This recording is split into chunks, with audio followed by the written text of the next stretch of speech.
Hello welcome to my YouTube channel. അധികം പൈസ ചിലവില്ലാതെ നമുക്കൊന്ന് ഗുരുവായൂർ വരെ പോയിട്ട് വന്നാലോ? അപ്പോൾ ഈ വീഡിയോ സ്കിപ്പ് ചെയ്യാതെ കാണാം. ഞങ്ങൾ ഫാമിലി ആയിട്ടാണ് കേട്ടോ പോയത്. 12:30 ആയപ്പോൾ ഞങ്ങൾ സ്റ്റേഷനിലെത്തി.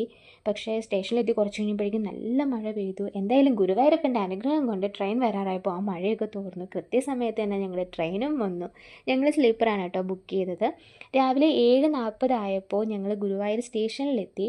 അവിടെ നിന്നും ഓട്ടോയ്ക്ക് 50 രൂപയാണ് ക്ഷേത്രത്തിലേക്ക് പോകുന്നതിന്. ഇനി നിങ്ങൾ നോട്ട് ചെയ്യാനുള്ളൊരു പ്രത്യേക കാര്യം എന്തെന്നാൽ, ഗുരുവായൂർ പോകാൻ നിങ്ങൾ പ്ലാൻ ചെയ്യുമ്പോൾ മാക്സിമം റൂം ഓൺലൈനായി ബുക്ക് ചെയ്യുക. വേറൊന്നും കൊണ്ടല്ല, ഗുരുവായൂർ റൂമെല്ലാം 3 മണിക്ക് ചെക്ക് ഇൻ ചെയ്യാൻ കഴിയുള്ളൂ. ഞങ്ങൾ ഓൾറെഡി റൂമെല്ലാം ബുക്ക് ചെയ്തിട്ടുണ്ടായിരുന്നു. പക്ഷേ 7:40 തന്നെ ഞങ്ങൾ അവിടെ എത്തിയതുകൊണ്ട് 2 മണിക്കുള്ള റൂം നമുക്ക് ഇപ്പോഴേ യൂസ് ചെയ്യാൻ പറ്റില്ലായിരുന്നു. സോ ഞങ്ങളവിടെ കുടുംബശ്രീ നടത്തുന്ന ഡോർമിറ്ററിയിലാണ് കേട്ടോ ഫ്രഷപ്പൊക്കെ ആയത്. തെക്കേ നടയുടെ അറ്റത്തായിട്ടാണ് ഈ സ്ഥാപനം ഉള്ളത്. 6 മണിക്കൂറിന് 105 രൂപയാണ് കേട്ടോ ഡോർമിറ്ററി റേറ്റ് വരുന്നത്. ജെൻസ് ലേഡീസൊക്കെ സെപ്പറേറ്റ് ഡോർമിറ്ററി ആണ്. ഇനി ഫ്രഷപ്പ് ആവാൻ ഒരു 30 മിനിറ്റ് ഒരാൾക്ക് 30 രൂപയാവത്തുള്ളൂ. അതുപോലെ തന്നെ ക്ലോക്ക് റൂം ഫെസിലിറ്റിയും അവൈലബിൾ ആണ്. ഞങ്ങൾ ലഗേജ് ക്ലോക്ക് റൂമിൽ സൂക്ഷിക്കാൻ നൽകിയിട്ട് ബ്രേക്ക്ഫാസ്റ്റ് കഴിക്കാനായിട്ട് തൊട്ടടുത്തുള്ള ഗോകുല റെസ്റ്റോറൻറ്റിലാണ് കേട്ടോ പോയത്. അവിടുന്ന് ഞങ്ങൾ മസാല ദോശയായിരുന്നു വാങ്ങിയത്. അത്യാവശ്യം അഫോർഡബിൾ റേറ്റും ആയിരുന്നു, എന്നാൽ നല്ല ഫുഡും ആയിരുന്നു. അത് കഴിഞ്ഞ് ഞങ്ങൾ ഫ്രഷപ്പായി ഗുരുവായൂരപ്പനെ കാണാനായിട്ട് പോയി.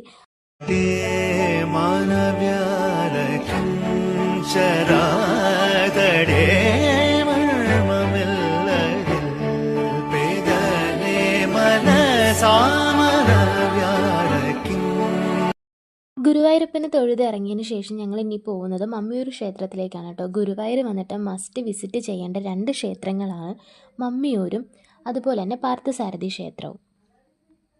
മഹാദേവനാണ് ഇവിടുത്തെ പ്രതിഷ്ഠ. ഒപ്പം വിഘ്നേശ്വരനും വിഷ്ണുദേവൻ്റെ പ്രതിഷ്ഠകളും ഉണ്ട്.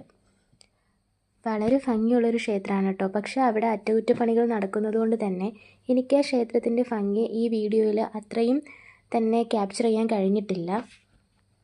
ക്ഷേത്ര ദർശനം കഴിഞ്ഞ് ഞങ്ങൾ അവിടെ നിന്നും ഇറങ്ങി ഇനി നേരെ പാർത്ഥസാരഥി ക്ഷേത്രത്തിലേക്കാണ് പോകുന്നത്. മമ്മിയൂർ ക്ഷേത്രത്തിൽ നിന്നും 5 മിനിറ്റ് യാത്രയെ പാർത്ഥസാരഥി ക്ഷേത്രത്തിലേക്ക് പോകാനുള്ളൂ.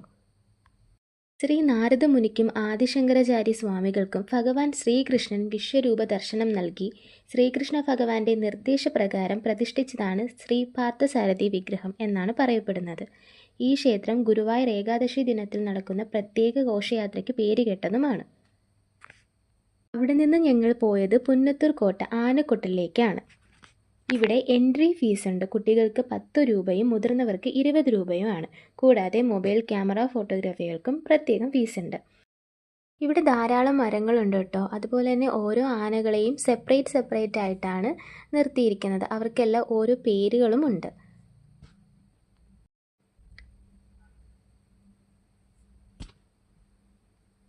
ആനകളുടെ അടുത്തേക്ക് പോയി ഫോട്ടോ എടുക്കാതിരിക്കാനായിട്ട് ഇതുപോലെ കയറുകൾ കെട്ടിയിട്ടുണ്ട്.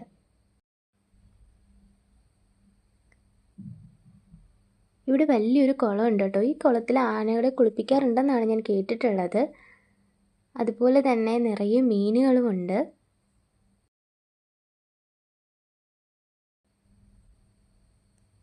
ഞാൻ വീഡിയോ പകർത്തുന്നതിനിടയിൽ കണ്ട നല്ലൊരു കാഴ്ചയാണ് കേട്ടോ ഇത്. എത്രയോ അച്ഛനമ്മമാരെ ഇന്ന് വൃദ്ധസദനത്തിൽ മക്കൾ കൊണ്ടാക്കുന്നല്ലേ. ആ ടൈമിൽ ഈ ഒരു അമ്മൂമ്മയെ ഇതുപോലെ വീൽ ചെയറിൽ ഇരുത്തിക്കൊണ്ട് പോകുന്ന കണ്ടപ്പോൾ എന്തോ വലിയൊരു സന്തോഷം തോന്നി.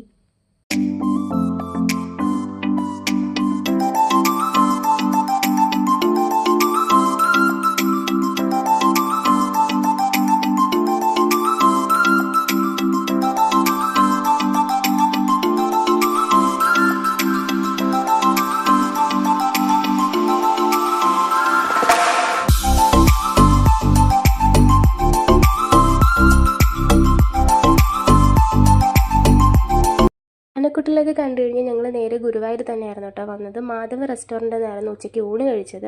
സെയിം റെസ്റ്റോറൻറ്റ് തന്നെയായിരുന്നു ഞങ്ങൾ നൈറ്റും ഫുഡ് വാങ്ങിച്ചത്. അത് വെജ് ഫ്രൈഡ് റൈസ് ആയിരുന്നു ഞങ്ങൾ വാങ്ങിച്ചത്. പറയാണ്ടിരിക്കാൻ വയ്യ, നമ്മൾ നോൺ വെജൊക്കെ കഴിക്കുന്നവരാണെങ്കിൽ ഈ വെജ് ഫ്രൈഡ് റൈസ് കഴിച്ചാൽ ഉറപ്പായിട്ടും നമുക്ക് ആ ഒരു ടേസ്റ്റ് പോലെ തന്നെ തോന്നും. കാര്യം അത്രയ്ക്കും നല്ലൊരു ഫുഡായിരുന്നു. നല്ല വെജ് ഫ്രൈഡ് റൈസ് ആയിരുന്നു. ഞാൻ ഇന്ന് വരെ വെജ് ഫ്രൈഡ് റൈസ് ഇത്രയും ടേസ്റ്റി ആയിട്ട് കഴിച്ചിട്ടില്ല.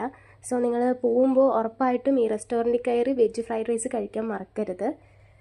ഗുരുവായൂരെത്തി ഫുഡും കഴിച്ചതേ ഞങ്ങളുടെ റൂമിലേക്ക് പോകണം കേട്ടോ. ഞങ്ങൾ ശ്രീകൃഷ്ണ റെസിഡൻസിയിലാണ് റൂം എടുത്തത്. ഞങ്ങളുടെ റൂമിൻ്റെ റേറ്റ് വന്നിട്ട് 1400 രൂപയായിരുന്നു. റൂമിൽ ചെന്ന് കുറച്ച് നേരം റെസ്റ്റൊക്കെ എടുത്ത് വീണ്ടും ഫ്രഷൊക്കെ ആയി ഞങ്ങളിതേ വീണ്ടും ഞങ്ങളുടെ കണ്ണനെ കാണാൻ വേണ്ടി പോവുകയാണ് കേട്ടോ. എൻ്റെ കയ്യിലിരിക്കുന്നത് ഞാൻ വരച്ച ചിത്രമാണ്. കണ്ണന് സമർപ്പിക്കാനായി ഞാൻ കൊണ്ടുവന്നതാണ്. ഇതാണ് ഞാൻ വരച്ച കുഞ്ഞിക്കണ്ണൻ. ഇത് ഗുരുവായൂരപ്പൻ്റെ മുമ്പിൽ തന്നെ എനിക്ക് സമർപ്പിക്കാൻ പറ്റി. വളരെ സന്തോഷമായി. അപ്പോൾ എൻ്റെ ഗുരുവായൂർ വ്ളോഗ് ഇവിടെ കഴിയാണ് കേട്ടോ.